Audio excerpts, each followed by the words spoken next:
we can't keep it consistent. We're just like, this summer has been a nightmare for this podcast recording on a scheduled time, or even just once a week. I mean, last week was kind of my fault, sort of, because I was away. But the weekend we could have made it work. It just nobody could link up. So, if you're a regular listener out there, we apologize continuously that this show has had an interesting few months with its cadence of being recorded and being released. Hopefully, as we get further into the rest of this year, we are able to get a grasp on how to schedule things better. But things have just been kind of all over the place. So it's no one's fault. It's just kind of how it's been going, and we're gonna just keep rolling with it as best we can. But anyways, welcome everyone to the Pass the Control podcast, a show where a couple of best friends talk about the latest video games and nerd culture. Sometimes we have guests, sometimes Mike and I just do it together. Either way, we have a new episode for you each and every week. Well, we really don't have a new episode for you each and every week right now. As always, I'm your host, Brenden, and joining me on this lovely Friday evening is the anime senpai himself. Some call him Martini Mike, Mr. Michael Desir. Mike, how are you doing tonight? Chilling. Okay.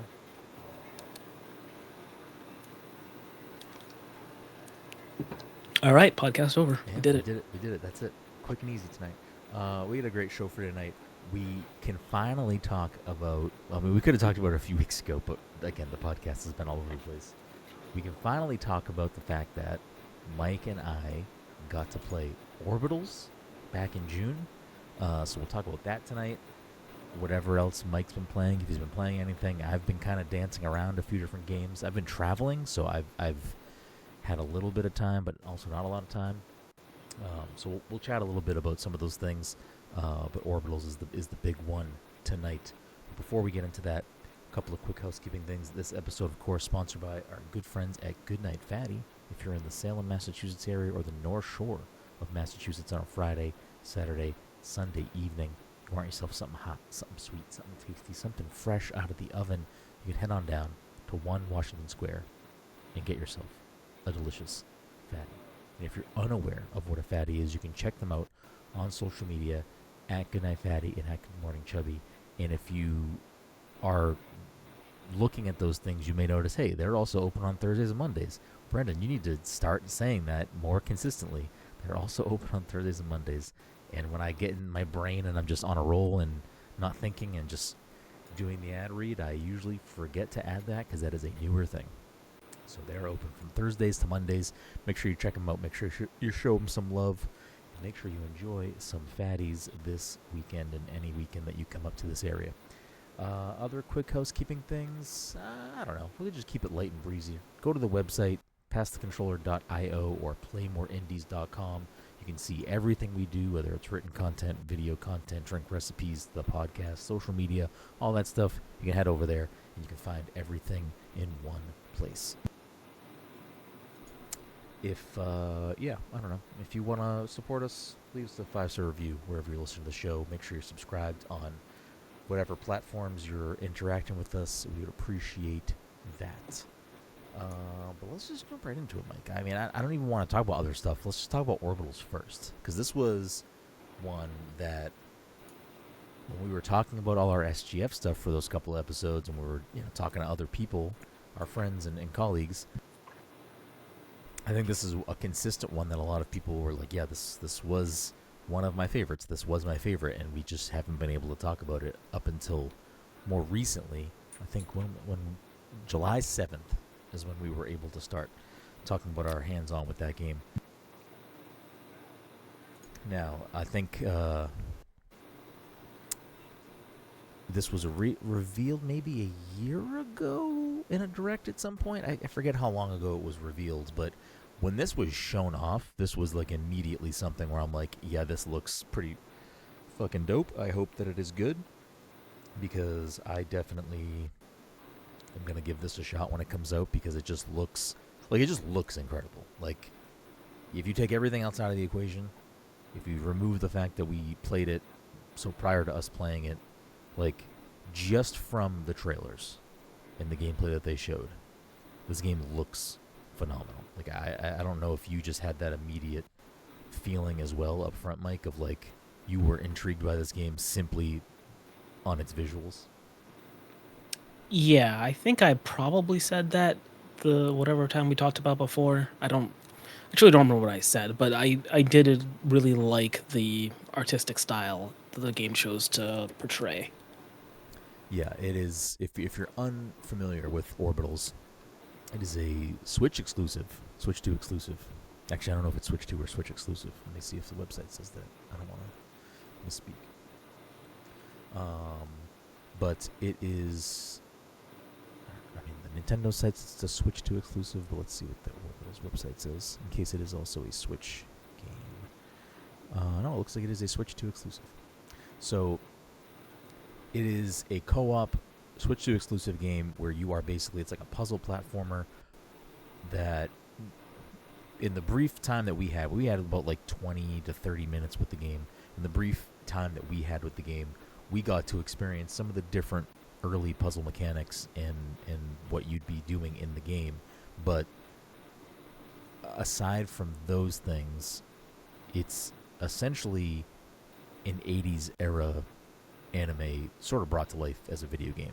Like, it is, I don't believe this is based on anything. Like, I don't think it's like it's a unique thing. It's not like they're pulling off of some old anime that no one knows about. It's its own thing, inspired by 80s anime.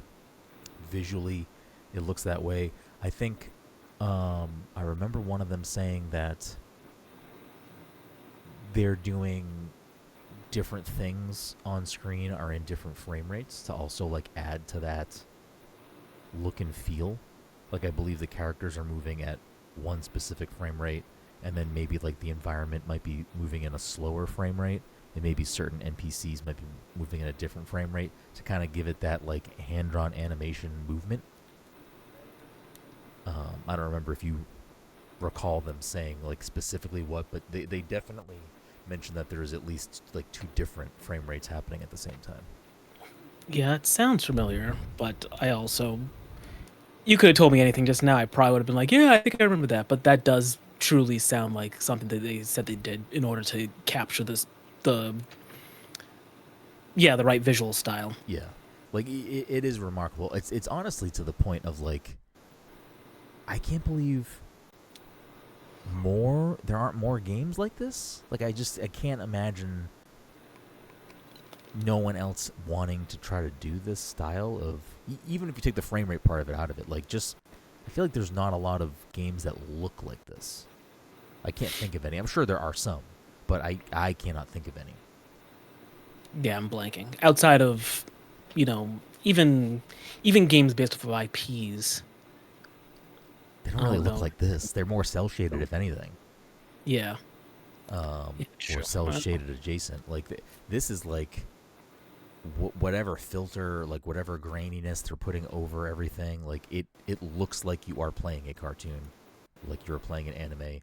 Like, it's a late night and Toonami just popped on and you are playing what's going on. Like, that's what it feels like is happening right now, and it's real good. But all that stuff aside, even though I do think that that's like such a strong feature of this game, like, it is just beautiful. It was fun. It was beautiful to play. Like, it just felt good.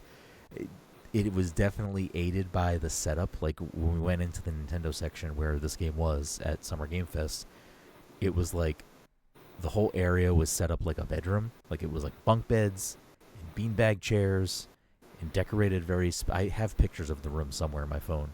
So there was probably some other things in the room that were like of an era, but it really did help kind of solidify, like, oh yeah, this is what we're playing, and like this is the feeling it's trying to give you. So I don't know. It was just a good. I've been waiting to talk about this game for 2 months, so I'm excited that we can finally gush about it a little bit. But we got to play it. I mean, how was playing this game for you? It was fun. I'm pretty sure going into it, I did not know what kind of game it was. Oh, okay. So, so I just kind of, granted, before we got to play, we got to watch some people play the game. So I had some grasp by the time I had the controller in my hand. Okay, it's a two-person puzzle game, kind of like, I don't know, It Takes Two or that one with the divorced parents. That's the same game. It's the same game. Yeah. Okay. What's the prison one? Um, A Way Out, maybe. Yeah, that sounds right. And then Yeah, that studio's newest one is Split Fiction. Split Fiction. That's true. Okay. And I Yeah. believe that there are some developers on this team that came from that studio. I believe, Okay. or at least maybe did some contract work. I want to say that there's at least somebody on this team that had worked on It Takes Two or something. I could have sworn I remember reading that. No shade to any of those games. Those games never really appealed to me or did much for me. This is doing literally everything for me. Just off the brief, like what we've seen in the brief part that we got to play, I'm like, yeah, no, I'm going to play this. It is a full co-op game, so you would need somebody to play with. I don't know if it has online matchmaking. Like, I don't know if you can just, like, play with a random person. I'm not sure. I don't know if this is information that exists, but based on the fact that it is like a full co-op game, I wonder if game share is an option. It must be. I feel like it has to be. Let me see if it says that. Yeah, I don't know how you would. I don't know what you would do if you would bought this game and like had 0 people to play it with. Yeah. So it does. It looks like it does have game share. So that would mean, I believe, that like if I bought the game and I signed into the game, I could invite you and you could play the game with me without owning the game. So there's at least that. So you should be able to play it with someone who maybe doesn't have the game. But this is just like, I don't know. The puzzles that we played were fun. Like I'm trying to remember fully. Like I think one section you had like a blaster that was shooting water maybe or plasma or like some form of liquid, and then one of us had maybe like a grappler pulley thing. I can't fully remember. Yeah, the there was mechanics of each puzzle that we did. Yeah, I don't remember exactly because I remember, like you said, one of us had like a water gun thing, and another one had like a whip Like a or a hook. chain. I think it was like a hook, like a It's like a grappling hook. hook type item. Yeah, and then at some point one of those weapons did switch. One of us had to grab. That's why we were talking about whatever the other thing is. So like there was 3 things altogether, In 3 that different portion, weapons yeah. in that portion, and at one point one of us would have to drop whatever weapon we were using to pick up the other one to complete the puzzle. So like, Yeah. If I remember right, there was like you had to like shoot almost with the water gun thing into a hole to like make a gauge move up, Yeah. and then you would use the hook to grab a thing after the thing moved the sufficient amount. Yeah. And I think That's there was a portion where we were like, one of us had to open up grates with the hook, and the other one was like putting out extinguishing fires in the ship that we were on. I'm pretty Yeah. sure. Yeah. There were a few different things where we were mixing those 2 abilities and maybe a third, and switching what things we were holding and whatnot. If you watch the trailers, you can see that there's a lot more puzzle mechanics and tools and other things that get introduced. There's platforming sections. So there's a lot of other stuff to look forward to, but I think even just the things that we got to play in that session were like very satisfying. They definitely seem like the game seems like it's going to be a game where like you need to be communicating with the person you're playing with in some way. Like I can't imagine playing this and not communicating with the person you're playing with. I just don't know how that would work. Yeah, super there's well. no way this game works. Like even playing could it fumble online, around, unless you've like doing voice chat, this game is not going to work. Yeah. So,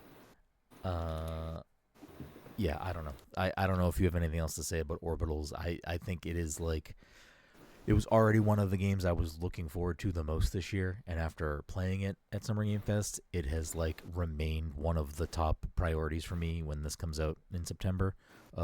September's like probably potentially the busiest release month maybe I've seen ever, or at least in a long time. There are so many games and so many good games coming out in September. Orbitals should absolutely be on everyone's list of priority when this comes out. I believe September 3rd is the current release date. Yes, September 3rd. So early in the month, you can get into it and try to get through it before things like Control and whatever else. There's so many games coming out in September. Let me pull up the Game Informer release calendar, because they're usually pretty good with theirs. So September, according to this Game Informer release page, because they're usually pretty good about it. I'm not going to read everything because there's a million games here, but I'll just pick out some highlights. So Orbitals is the 3rd. Blood of the Dawnwalker is also the 3rd. Onimusha Way of the Sword is September 4th. What else? Screenbound is September 10th. We played that at Summer Game Fest. That was fun. Mm-hmm. Legends of Heroes, Trails from Zero, and Trails to Azure are both September. Wolverine is September 11th. I'm sorry, September 15th. What else? Fire Emblem Fortune's Weave is September 17th. Another Trails game, Trails in the Sky, 2nd chapter. There's so many games here. Like, I'm skipping so many things. Control is September 24th. Garfield Escape from Monday is September 24th as well, Mike. Ooh, okay. Silent Hill Townfall. Minecraft Dungeons 2. I don't even think I knew that was a game. Yeah, I don't know. September has so many games. And then, of course, it's not much further away from November, where GTA 6 is slated to release. So I would not sleep on Orbitals. I think Orbitals is for sure something to keep an eye on. If you like co-op games, absolutely needs to be on your list. If you liked those other, what is it, Split Fiction and It Takes Two, this should absolutely be on your radar. I think this is for sure one of the games that should make a priority in your fall lineup. Anything else you want to say about Orbitals? Nah. I think we covered it. Yeah. So does that mean we can post pictures from that thing now? Remind me after, and I'll take a look and see if there's any restrictions on what we can post. Mm-hmm. Specifically with pictures, but I believe we can, but remind me after, and I'll look and make sure there's no restrictions, because sometimes it's like, don't post pictures of the screen. Like, sometimes it's... Oh, yeah, it gotcha. has to not do that. So I'll just double check if you remind me. But yeah, I would 100% keep that on your radar. It's remains one of my most anticipated for the rest of the year, so I'll be looking forward to playing that the first week of September, and you should too. I'm not gonna lie, even if the puzzles and stuff don't evolve and really knock it out of the park for me, I do think that just existing in that world is going to be a very enjoyable experience, because I think just you're on the ship and things are moving and steam's coming out of a pipe, and it's just I don't know, it's just the two main characters are very personable and alive. It just I am very much looking forward to Orbitals. I cannot wait to play more of that game. Before I drown the listeners in the things that I've been playing the last couple weeks, is there anything you got going on, Mike? Anything you've been playing this week or last week? Yes, but now I need to remember what the names of either of those games are. Okay. One that Todd recommended, and I forget what it's called. Oh, Sea of Thieves. Sea of Thieves. There we go. Yeah, Pirate Game of the Year. No. Seriously. I'm playing the Black Flag, whatever it's Oh, called. you are a big pirate guy. I'm a big pirate guy. What the fuck is this game called?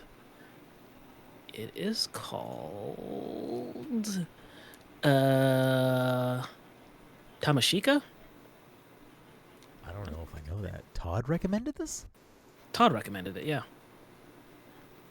in the group text or on the podcast. Yes. Oh, in the Yes. group text, I definitely missed it Mhm. then. Tamashika. I mean that's what I wrote down in my little spreadsheet here, but maybe I misspelled it. Let me double check now. It's in the group Yeah, I text. got it right. Tamashika. Yep. I don't know anything about this, so talk to me. I have no idea what's going on. Yeah, I know it is. It is an odd game because he had compared it to Whoa, the visuals are nuts. yeah, the visuals are crazy. He had compared it to Neon White, so I Okay. was like, all right, I'll give it a spin. And So I don't want to cut you off. Was this last week that he was talking about this? it wasn't like the last couple weeks. I forget when. So I wonder if when I was in Ireland, if that maybe I just That text never yeah, didn't- I was like off the grid. I was Mhm. only using the internet when I was connected to it, and if I was sending text messages, it was through WhatsApp. So Yeah. I don't know. I don't know. Anyways, continue. Sorry. Yeah, he compared it to Neon White, and I still haven't really wrapped my head around what the game is, because I feel like sure, if I get and basically what you're doing is you're going through this level, and I think the levels maybe even change every day. I'm not clear on that, but you're going through a level. You've got a gun and you've got like a sword of some sort, and basically you're running through shooting enemies, and the gun does auto lock onto enemies. So like when you walk into an area, the gun will like kind of snap to them, and you can shoot. And then you've got your sword, which you can use for a melee attack or to parry. So like some enemies will shoot at you, or when they're like attacking you physically, you can use a sword to kind of strike back. But yeah, I still haven't really wrapped my head around it, just because there are certain things that happen where I feel like I will quote unquote lose and start at the beginning of the level again, and I don't know why it happens. That's one of those things. Okay. Um, Yeah, and I really don't know anything. Like I don't think I've ever seen this game in my life prior to you bringing it up just now. Yep, I know. And then I also started playing Denshattack. How do you say it? I think it's Denshattack. I need to Yeah. play that. That is like the bus or the train. The train I don't know. game thing. Tony Hawk game. Guy, yeah, sort of, I guess. How is Denshattack? Because it is like I'll get to Splatoon Raiders at some point, but if I wasn't playing Splatoon Raiders all day, Denshattack was on my short list of try it out. Mhm. But go ahead. Yeah, it is. I guess I don't even want to call it Tony Hawk, because you are basically a train on different train tracks, flipping, doing tricks and shit. Um, I'm liking it, but I also haven't wrapped my head fully around the control, so I will. Like, I am doing poorly. I've been playing this game and I've been doing fucking ass. I'll Okay. I'll get through levels, but I am not. I'm not placing. I'm not getting. If they're giving out gold, bronzes, and silvers, or gold, silvers, bronzes, I'm not even getting bronze. I'm just Okay. passing, just because like oftentimes the game wants you to do something and my brain will forget what those buttons are, so I'll have to switch train tracks and I'll fuck it up and crash, or I'm supposed to jump, I'll fuck it up and crash, all those sort of things. But the vibe is good Okay. music. Okay. There is a story going on. um yeah, I don't know, so Is those are the it two games. is it is it licensed music? Do you know, or is it all original music? I think it's original music. Okay. I know at least during the boss battle, the one boss battle I've done so far, there was some song playing in Japanese that I believe is made up for the game. Okay. Interesting.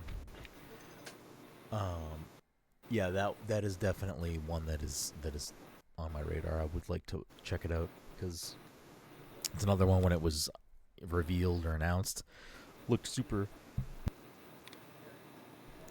interesting and seems like something I would enjoy checking out. So that's on my list. So I'm like looking at this Tamashika thing and I'm trying to like understand more about it very quickly while we're doing this. Is Yeah. it based off of a I don't know. YouTuber? I don't Okay. know. Okay. All right. I'm gonna look more into this later because it does like just off of the like screenshots that I am looking at. I'm like, okay, this is doing some interesting visuals that I would like to see in motion.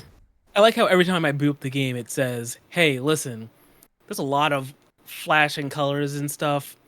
Don't play this game for more than 20, 30 minutes at a time." Oh, it says that? It says it like after like 20 minutes, take a break. Okay. All right. Honestly, you should do that with most games. And not like me today, where I played Splatoon Raiders for so much the last 2 days, but today especially, that I think I'm pretty close to the end of the game.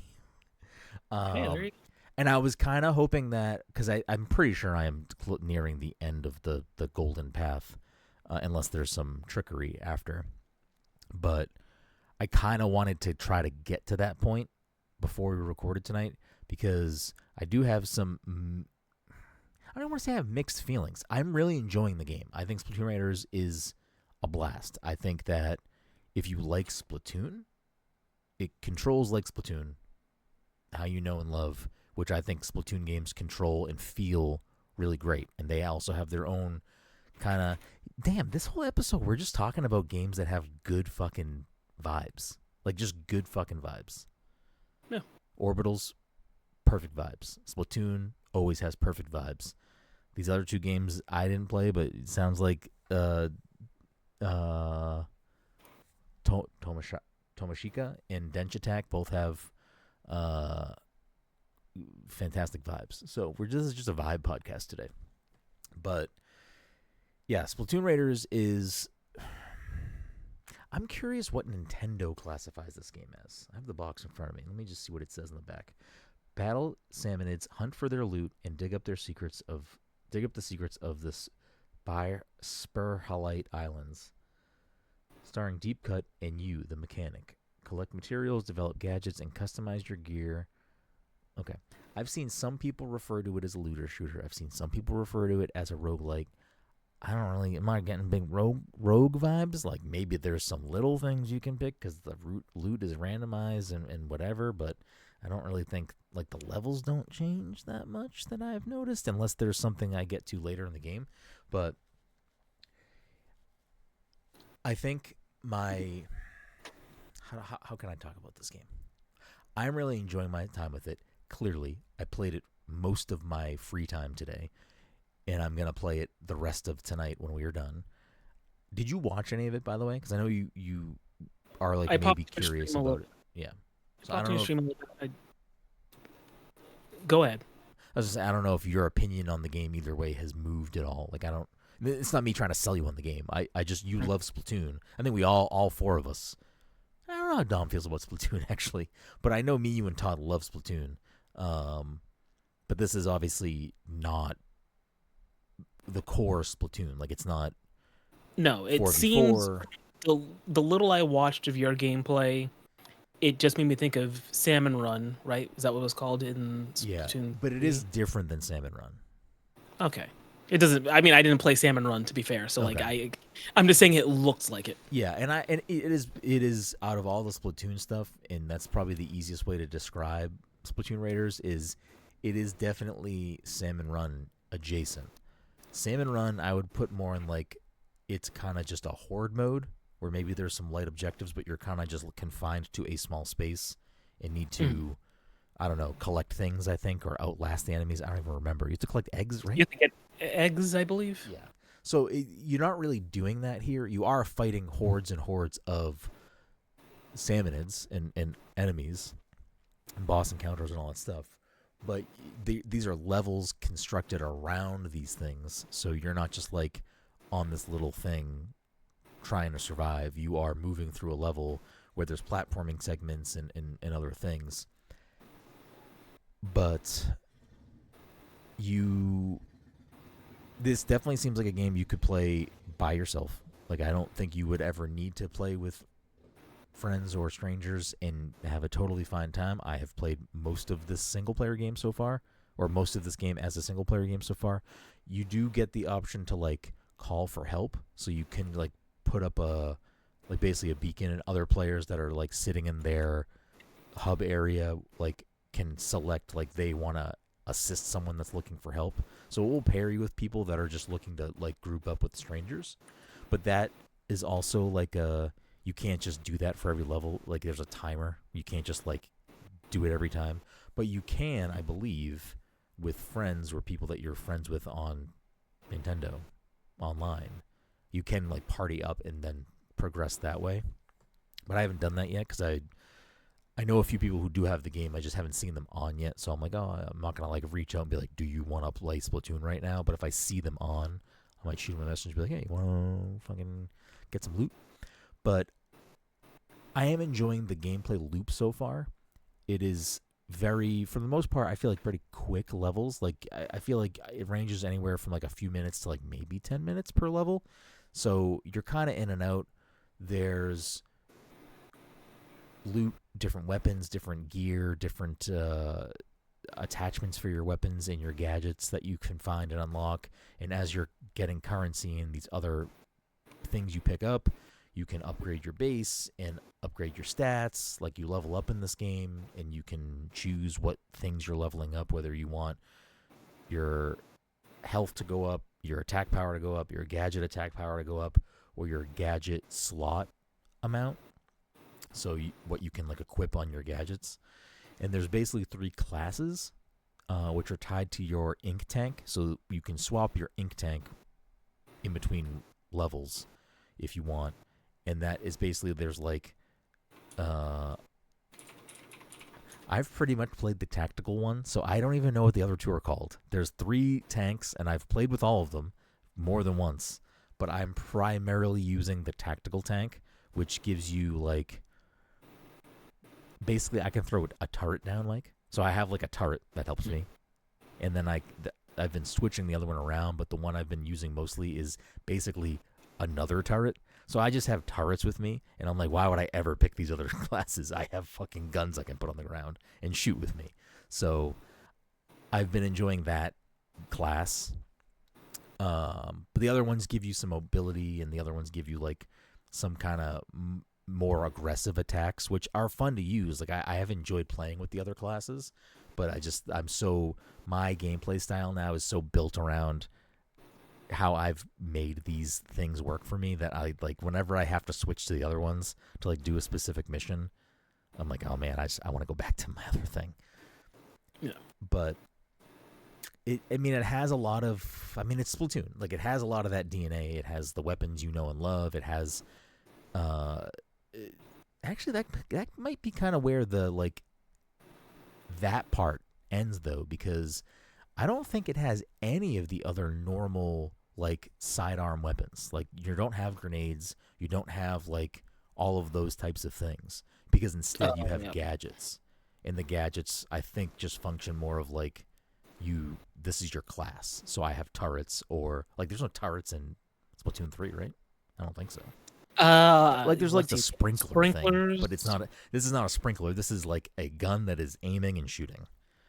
Okay, yeah. Torbjorn. Yeah. Torbjorn. Basically. Yeah, it's been a while since I played any of the Splatoons. I feel like maybe in the third one there might have been something comparable, but I truly can't think of it, so probably not. I think most of these things are different and a little bit more complex. And I think, again, that's because you're playing against waves of enemies, and that's how this game is kind of constructed. I'm very curious if and when there's a Splatoon 4, if any of these gadget type things make their way into the multiplayer, because it's going to make Splatoon either super broken or very different, I think. And it's not necessarily a bad thing. It's just some of these things are like very intense. Right. But essentially you're going in and like the overall story is you're with Deep Cut and you get stranded on an island area and you are trying to very quickly you go from trying to like get your ship and get out of there to, oh, there's treasure everywhere. We need to get all this fucking treasure. So now we're just staying here getting all this treasure.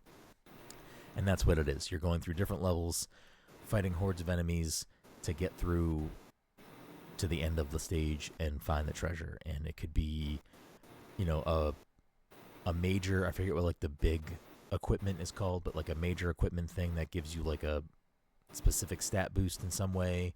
You'll find items for upgrades and crafting along the way, and you'll find new weapons and stuff. Like you start with, I believe you start with the splatter shot, and then, you know, you're just unlocking and finding weapons as you go. Once I got the roller, that was a wrap. I'm not switching off the roller. Like I'm a roller guy through and through.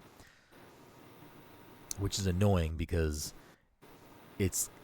I believe it's all random drops of weapons. So like, I'll get good drops of higher level other weapons, and I'm like, I'm going to stick with this roller that's like 10 levels lower because I'm just going to wait till I get another roller. Like I've played around a little bit, like, you know, Slosher Bucket is fine. I'm not really like a gun guy though in Splatoon. Like I just, like, they just don't do it for me. I want the roller. I just want the roller. I want to try to get better with the umbrella because I actually found a gold umbrella, like a really good umbrella, and I'm just... The umbrella always looked cool to me. It looks cool. It's interesting, like it pop up as a shield. I don't know. Yeah. I just can't... I can't do it. But it's... I think I'm just talking in circles now. So the point I was trying to get to about... I'm really enjoying my time. I'm going to play more of it. I'm going to probably beat whatever the main kind of story thing situation is in this game, either today or tomorrow would be my guess. And I'm very curious what the game looks like after that point. I want to know what the kind of drive would be for me to continue to go. Because if there is a compelling reason for me to keep playing, then I think if this style of game is of interest to you, I would recommend this game. If the drive to keep playing after you sort of finish the core story isn't really there, then I'm a little bit more hesitant on where I feel about like recommending this game, because like I've had multiple people ask me today, they saw me playing it and they were like, oh, how is that? I was curious about it. You know, I need a game like this in my life. And I'm just like, I really liking it, but also I don't know. I don't know. I think I just need to get through the story and see what the game does after that to see if it's worth it. Like halfway through, or maybe even before that, you get the option to like go back to levels you already beat and do like, they're called spicy raids. So that when you go to a level, it's called a raid.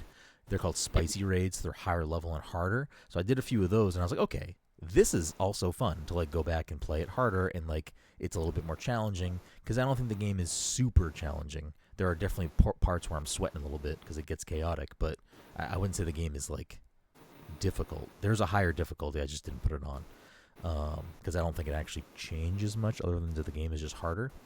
But the spicy raids are like, oh, you get better loot, the game is harder, blah blah blah. So I will play that a little bit, but I am very curious what happens after you kind of hit that moment, and what the incentive is to keep going. I said this while I was streaming earlier, but so I don't know if you already heard this, but if I feel like Splatoon is usually pretty good about like legacy things, like, oh, you played Splatoon 2, so here's something for Splatoon 3 or whatever, right? I'm not making that up. I feel like they've done that before. I know you had mentioned something similar before, or at least you suggested something like that might be the case, but I don't remember it happening. I could have sworn at least one of the games had like oh, you played Splatoon on Wii U? I believe it. I don't remember that particular instance. So I feel like in an eventual Splatoon 4, there might be like oh, you played Raiders? Like, here's the thing. If there was like further things like, oh, you beat all the spicy raids in Raiders, here's like a gold version of this gun, or like a cool outfit or a cool hat or something, that would be like way more incentive for me to be like, I gotta get this stuff. But even that stuff, you wouldn't fucking know that until Splatoon 4 comes out. So it wouldn't really do anything for me now. But I do feel like they usually do support Splatoon pretty well after the game comes out. So I would expect, I don't know if there's a public plan or if there's a plan at all, but I feel like it's pretty likely that at the bare minimum, there'll probably be like a side order type of DLC at some point, an expansion of some sort. I feel like they've done it for 2 and 3 in more meaningful ways, so I feel like Raiders would also be primed to be like, here's a whole other set of things to go do. So I'm liking what I'm playing. I'm very happy with picking this game up. I'm going to continue to play it and enjoy it. I can see myself getting sucked into it for a little bit. That's where I'm at with Splatoon. I'm looking forward to playing more. We'll see if my opinion changes on the other side of whatever the main quest line is. Is it something you think you're still gonna just kind of not really dip your feet into at any point? Look, I love Splatoon. I want to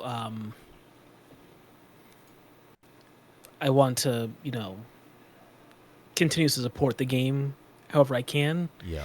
But it's still not the thing right now that I really feel like I need to buy for my Switch 2. Yeah. But that's on me. My Switch 2 is somewhere. I turn it on sometimes just to see if like things want to update, but I'm not using it for anything. Yeah. And I don't know if this is going to be the game. Nothing about the game makes me think, oh, I need to turn it on and do something with it. You know what I mean? I thought you loved Deep Cut. I thought that would have been enough. I thought Deep Cut was your Deep Cut. No, the one before it. Pearl and Marina. Yeah, Marina. Marina was my girl. Pearl and Marina are your goats of the. I said Marina. I didn't say anything about Pearl. Okay. I forget what their group was called. Me too. I actually don't know what the Callie and Maria's group was called either. Were they off the hook? On the hook? Ooh, off the hook might have been Pearl and Marina. So I have no idea what Callie and Maria? Callie and Mara? I don't know. Callie. Yeah. I don't know what their calamari. I think that's what it was a play on. What their names were? Kala and Mari. Is that what their names were? I think so. I mean, the amiibos don't say anything, right? I definitely have amiibos of those first two. I mean, if they're in the box, they do. I mean, they're also on my shelf right here. I'll see if the bottom of it says it. Literally, I have it right here. Yeah. It does not say the name on it. Anyways, I don't know. Splatoon fucking rocks. I will tell you right now, if this game doesn't do well, and this is like the hinge point of like, oh, we should not make a Splatoon 4, I'm going to be so sad that this was the reason why they didn't. Yeah, that would suck. But, yeah, I don't know. It's not me trying to sell you on the game. I just know you love Splatoon. So, I'm having a good time. I'm going to play more of it. And that's that. The other two things, I mean, we don't have to drone too much about it because Star Fox, I'll come back to. I'll talk to you about that another time. But I've been playing a little bit of Star Fox, and I've also been playing a little bit of Rhythm Heaven, which I will say right now is another game that I think is... Let me take that back. Rhythm Heaven is pretty fantastic. I don't think it's my favorite of the Rhythm Heaven games that I've played, but it is still very good, and it is still very Rhythm Heaven. I actually don't know how many levels are in the game. Let's see if this is an easy answer to look up. All right, so I'm probably about halfway based on this. Looking at the level list here, I'm probably about halfway through Rhythm Heaven, and I'm just taking my time with it. I'm just enjoying it, playing it as I want to, and playing it when I have a little bit of free time. it's one of those games that is very easy to pick up and play for a quick bite, pick up and play for a good session. Like it's very kind of contained in that way, where I don't think you've ever played a Rhythm Heaven game, Mike, but the kind of the setup is you're just going through different rhythm games that are original music that are all based around like a different rhythm kind of mechanic or gimmick. And as you get further into the game, so there's a demo, which I would say to you and for anyone listening, if you're curious about Rhythm Heaven but you don't want to maybe buy Rhythm Heaven like that, download the demo. There's a free demo on the Switch too, where it's a Switch game, so it should be on both. Check that out. I think it gives you like the first 4 stages. Todd absolutely didn't enjoy his time at all, which I expected, to be honest. But I think you should download it, Mike, because you like rhythm games, and it's a weird thing for me because I do think that some of the first 4, I think it's the first 4 that you play, I don't think they're like necessarily, some of them are super strong versions or representations of what Rhythm Heaven is, but it'll at least give you like a feel for what the game is. But I'm really enjoying it. Obviously, there's some bangers and there's some ones that are, kind of whatever or more difficult. But as you go, it's like a completely different scenario. Like you might be, I think the first one you play is like you're a little round guy hopping through hoops. I think that's the first one you play. And you're just doing that to the beat. And that's kind of, it'll do different things to mess with you or try to slip you up. But that's where it starts. And then you'll get to like, you're in the kitchen and like you're catching and chopping vegetables to the beat, or you're driving a car and pressing the gas or the brake for on the beat. Like it's just it's a lot of stuff like that. They'll introduce some additional button presses because Todd's like, I don't get it, you just press A. I'm like, I don't know how to explain this to you, Todd. It's a rhythm game. You are going to the rhythm of the music, but also like, yeah, you're playing the first 4 stages of the game. It's gonna open up after. It's just kind of getting you used to being on beat and pressing button to the beat and understanding that like, hey, you just played 4 different songs and they're all kind of wildly different with what the game is asking you to do. It's not just press A. It's like when you press A in one minigame, it might open the umbrella, and then when you press B, it might close the umbrella. So you need to like understand what each song is telling you to do without like a menu that pops up and says this. Like it's like you have to kind of understand how each song is different and how the rhythm goes to that. I don't know. It's great. It's a fantastic game. I'm enjoying moseying my way through it. I'm in no rush to get to the end of it. I'm just enjoying it as it goes. It's a very, very good side piece for me. It's a very good in addition to everything else I'm playing. And I'm looking forward to continuing that momentum for the next few weeks until I eventually get to the end of the game. But yeah, Rhythm Heaven is pretty good. I would recommend downloading the demo to those listening.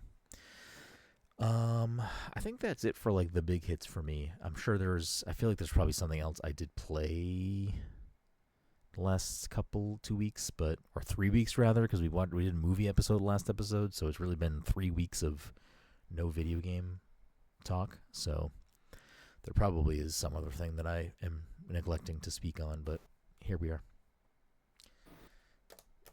What do you got, Mike? Anything else? Nah, not really. No. Yeah. So it's that. It's the end of July. We're just struggling to stay cool.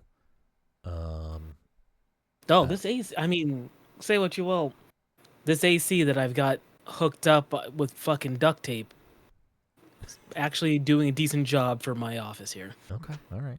I'm like, my big dilemma is that I don't like being hot, but I don't like AC.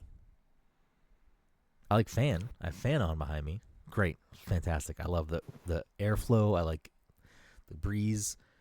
AC just like...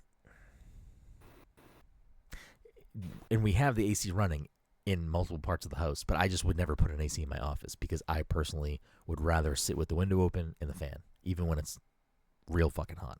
I would just rather that. But like we sleep in the AC in the bedroom, and I wake up stuffed up every fucking morning. I don't know why AC does that to me, but I think it's That's always done that to me. So I prefer fan till I die. And I'll rock a fan like most of the year. I'm not like Todd. Todd puts the AC on like in the winter. That doesn't even make any sense to me. Just I open the window, I guess. But Todd is capped. I don't know. yeah, but I do enjoy like I don't like when a room has like no air movement. Like I'm very much an air movement person. Like I like feeling that the air is not just standing still. So I think that is why I usually have a fan running when I am in my bed, because I need that Have them both. constant air. I mean it's doing a number to my electricity bill, but in my bedroom I have the AC going and I've got the fan going. Listen, you gotta. The fan is on in my bedroom when I go to bed. The AC's on too, but the fan. I have one of these Dyson fans. Oh, the bladeless fans, right? And it is like a foot away from my head, and it is just on highest setting, blasting me, and it is the best. I crawl into bed, and it's just hit me with that good sweet air. It's great. I love it. It's a great fan. I grew up with box fans in the window, and here I am. I'm a Dyson bladeless guy now. Look at where we are. Look where I've come. Yeah, I don't know. I'm a big fan of fans. Big fan guy. You a fan? You a fan? You a fan? Yeah, I don't know. That's something, I guess. Yeah, I'm glad we ended this on a high note. You gotta do it. You gotta do it. Cool. Well, it's just us. We're not gonna play the game. Mike's just gonna get another bonus 3 points because these guys got, what do they got? Kids or something? So we'll end the show there. But yeah, I don't know. We will try to be back on a more regular track. I say this knowing well that I have other things on my calendar the next 2 months that are going to disrupt honestly, the podcast. This is not the time for me to ask this question. So next Friday is the end of the month. Do I have to watch? Did you pick a movie? Am I supposed to be watching 3 movies or is it just 2? What am I doing again? Hold on. No, the last movie was your movie. Hold on. Well, I know, but we still didn't talk about Todd's movie. It was supposed to be, we pushed off Todd's, and then I also picked mine. So we have to do, but I don't know. Can't remember if. Hold the phone here. I can't remember if my movie is next month, and we just want to get ahead of me picking. Your movie is the July movie. So Nirvana, the band, the show, the movie is the July movie pick. Todd's pick for June is Good Luck, Have Fun, Don't Die. So we still have to do both of those films. So both next, that's why I need to double check. Yeah. So next week, I will reveal my August pick, just so it is out in the ether, so that us and or the listeners can get a jump start. I don't know if we're gonna do both of those movies on the same day. We might, if it works out, and just bang out Todd's and your pick just to be done and caught back up. But I also don't expect us to do the movie next week unless we record early, which I don't expect either of them to record early. So, yes, I would just continue. The goal, and this is really, unless we record movie episodes mid-August, which is a possibility, we could maybe work that out. I don't expect us to be back on track with the movie until September, simply because I will tell you off the podcast why. Yeah, that's fine. I know that there are going to be some complications with weeks already that are going to be like, I know that everyone's not going to be available on the same day to do the movies. And that's the big problem. And that's like the real reason why we're so behind now is that it's been so hard to get all four of us linked up. And I mean, I guess we could, like, do, like, Todd's pick if Dom was cool with not being on it, but we could get me, you, and Todd. Like, we could do that episode if Dom doesn't care. You know what I mean? But, like, we couldn't do that the prior pick because we got me, you, and Todd together, but it was Dom's movie, so it felt weird doing it without Dom actually being there. So we can have a group discussion off air, the four of us, about how we want to catch up. But I am hopeful that by September, which is Dom's next pick, we should be able to be back on track and caught back up. In September will come an end, and we'll be through everything up until the October pick. That is the goal. I don't know when those episodes are going to get recorded or released, but just on what I know of certain scheduling stuff, I feel like we do have a shot of getting back on track by that. Yeah. And as the months go, like we can, even if we record the movie episode not at the end of the month, like we can still just, I mean, I guess with the delayed ones that we're behind on, it doesn't really matter when we put them out because we're already way behind on them. But we can always, if there's a week that lines up and like, oh, we're all here, all right, let's bang these two movies out right now and just be done with it.